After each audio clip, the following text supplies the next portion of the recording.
Hi குழந்தைகளே, இன்று நாம் ஒரு அழகான தமிழ் நீதி கதையை கேட்கப் போகிறோம். கதையின் பெயர் கிளிக்குஞ்சும் உண்மை பாடமும்.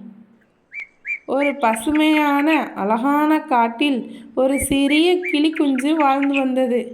அந்த கிளிக்குஞ்சு மிகவும் சுறுசுறுப்பானதும் விளையாட்டுக்காரனும் தான். ஆனால் அதுக்கு ஒரு குறை இருந்தது.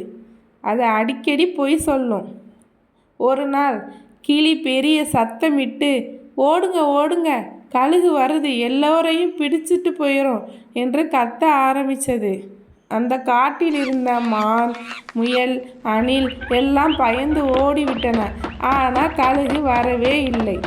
பிறகு விலங்குகள் கிளியை கோபத்தோடு திட்டினார்கள். அடுத்த நாள் கூட கிளி அப்படித்தான் செய்தது. கழுகு கழுகு நம்மை தின்ன வருது என்று கத்த ஆரம்பித்தது. அந்த குரல் கேட்ட விலங்குகள் மீண்டும் ஓடிவிட்டன. ஆனால் இந்த முறை உண்மையிலேயே தூரத்தில் இருந்த கழுகு அந்த குரலை கேட்டது. ஆனால் அது சிரிச்சுக்கிட்டே கவலைப்படாமல் பறந்து போயிட்டது. சில நாட்கள் கழித்து உண்மையிலேயே ஒரு ஆந்தை அந்த கிளியை தாக்க வர ஆரம்பித்தது.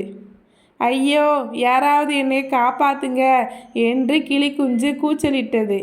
ஆனால் யாருமே வரவில்லை. கழுகே, நீயாவது என்னை வந்து காப்பாற்று என்று கத்தினது. இந்த முறை உண்மையிலேயே கழுகு வந்தது. அது தன் வலிமையான சிறகுகளால் ஆந்தையை விரட்டி அடித்தது. கிளி உயிர் பிழைத்தது.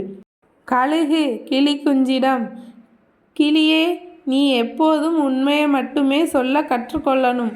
நீ பொய் சொல்லியதால் யாரும் உன்னை நம்பவில்லை. ஆனால் உண்மையான ஆபத்து வந்தப்போ நான் உனக்கு உதவி செய்தேன். இனிமேல் நீ பொய் பேசக்கூடாது என்று சொன்னது. அதற்கு கிளிக்குஞ்சு, கழுகே, இனிமேல் நான் எப்போதும் உண்மையை மட்டும்தான் பேசுவேன் என்று கூறியது. கதையின் பாடம். குழந்தைகளே, இந்த கதையிலிருந்து நாம் என்ன கற்றுக்கொண்டோம்? எப்போதும் உண்மையை சொல்ல வேண்டும். பொய் சொன்னவனை யாரும் நம்ப மாட்டார்கள்.